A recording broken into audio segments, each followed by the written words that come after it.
मुख्तार अंसारी से जुड़े हुए कहानी किस्सों की सीरीज़ में जो दूसरी कहानी एबीपी लाइव आपके लिए लेकर के आया है वो कहानी है डॉन के पंचायत की। मुख्तार अंसारी को लेकर के लखनऊ में विधानसभा में डॉन की पंचायत लगी थी। क्या थी डॉन की पंचायत, किसने लगाई डॉन की पंचायत, ये तमाम चीज़ें विस्तार से आपको वरिष्ठ पत्रकार मनीष मिश्रा जी बताएंगे। मनीष जी बहुत बहुत स्वागत है। नमस्कार। नमस्कार मनीष जी। लखनऊ में डॉन की पंचायत लगी थी और वो भी विधानसभा में। मुख्तार अंसारी के लिए लगी थी, किसने लगाई, क्या थी पूरी कहानी सर? यूपी के कैबिनेट मिनिस्टर होते थे, शायद वो राजनाथ सिंह की सरकार में कैबिनेट मिनिस्टर थे, रघुराज प्रताप सिंह राजा भैया। अच्छा। उन्होंने अपने कार्यालय में वो पंचायत लगाई थी। मुद्दा था उसके पीछे अजीत सिंह और मुख्तार अंसारी के बीच का टकराव। मुख्तार अंसारी ने कृष्णा नगर इलाके में प्लॉट खरीदा था अपनी पत्नी के नाम पे। अच्छा। और अजीत सिंह उसका विरोध कर रहे थे कि लखनऊ में पूर्वांचल का कोई माफिया अपनी प्रॉपर्टी नहीं बनाएगा। उनका भाई हमने एलडीए से प्लॉट लिया, हम ऑफिशियल तरीके से प्लॉट लेके बना रहे हैं, हम किसी की ज़मीन तो कब्जा नहीं रहे, हम क्यों नहीं बना सकते। मुख्तार का कहना था कि हमने आधिकारिक तौर पे प्लॉट खरीदा है, हम क्यों नहीं बना सकते। उनका कहना था कि नहीं, आपके पास सरकारी आवास है, आप इसमें रहो, परिवार के साथ रहना, बाकी आप मऊ, गाजीपुर, बनारस, आजमगढ़ जहाँ बनाना है वहाँ पे आप प्रॉपर्टी बनाओ। लखनऊ में जब तक अजीत सिंह है तो अजीत सिंह का ही सिक्का चलेगा।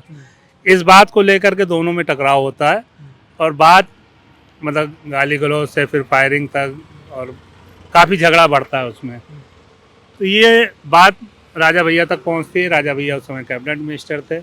उन्होंने कहा कि दोनों को अलग अलग पहले बातचीत करके यार इस तरह से मत लड़ो, आपस में लड़ोगे सब लोग खत्म हो जाएंगे। बात सुलट नहीं रही थी। उन्होंने कहा कि ठीक है हमारे ऑफिस में बैठते हैं। डॉन पंचायत तो उसको हमने अखबार में खबर लिखते समय नाम दे दिया था। अच्छा। उन्होंने एक बस मीटिंग बुलाई थी अपने ऑफिस में।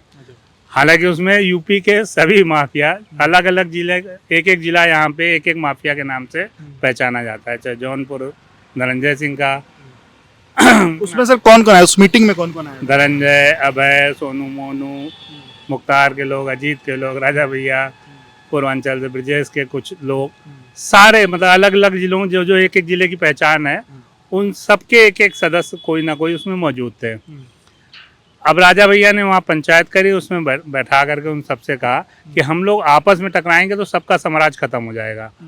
बेहतर ये है कि कोई अगर गोरखपुर का टेंडर निकलता है तो पंडित जी को मतलब हरशंकर तिवारी को पहली प्राथमिकता मिलनी चाहिए। अच्छा। जौनपुर का कोई टेंडर है, कोई चाहे वो पीडब्ल्यूडी का हो, आरएन विभाग का हो, सिंचाई विभाग का हो, रेलवे का हो, तो धनंजय को प्राथमिकता, फैजाबाद का, अयोध्या का है तो अभय सिंह को प्राथमिकता, सुल्तानपुर का है तो सोनू मोनू को प्राथमिकता, इलाहाबाद का है तो अतीक को प्राथमिकता। अगर ये लोग नहीं ले मिल बांट कर रहा है। हाँ, अगर ये लोग उस जिले का माफिया जो भी उसकी जो क्षेत्र है वो अगर टेंडर नहीं ले रहा है उसके बाद फिर वो कोई भी उसको ले सकता है। अच्छा। फिर ओपन फॉर ऑल है। अच्छा। कोई भी टेंडर डाले, कोई भी पट्टा डाले। तो एक इस तरीके की एक मीटिंग होती है, उसमें तो तय उसके बाद क्या फिर मुख्तार ने घर नहीं बनवाया? नहीं बनवाया उसको। अच्छा। हाँ, राजा भैया की बात मान ली। हाँ, अजीत सिंह का ये प्रभाव उसको कहें या उसका दबदबा कहें। अजीत सिंह भी अपने समय में एक जबरदस्त नामी माफिया रहा।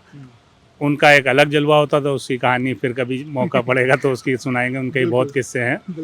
ये मौका भी डॉन पंचायत का आपने जिक्र किया तो इसलिए आपको डॉन पंचायत। तो लेकिन सबसे बड़ी बात ये रही कि डॉन पंचायत में जो चीजें हुई सभी माफियाओं ने मानी और सब एक दूसरे के जिले में जाने से उसको माना और काफी हद तक वो इम्प्लीमेंट भी हुआ। आपस में टकराने उन्होंने बंद किया, इसीलिए गैंगवार कम हुई उसके बाद। जी। ये किस सन की लगभग बात है? 2000 के आसपास की बात थी, सन एग्जैक्ट तो नहीं याद है। राजनाथ सिंह की सरकार में शायद हमें लगता है कैबिनेट मिनिस्टर थे राजा भैया। बिल्कुल। तो डॉन की पंचायत की कहानी आपने सुनी और किस तरीके से प्रदेश के सभी माफिया विधानसभा में एक कैबिनेट मंत्री के कमरे में जुटते हैं और उसके बाद जो सामंजस्य वहाँ से निकलता है उसके बाद उत्तर प्रदेश में गैंगवार थोड़ी कम होती है। आप जुड़े रहिए एबीपी लाइव के साथ।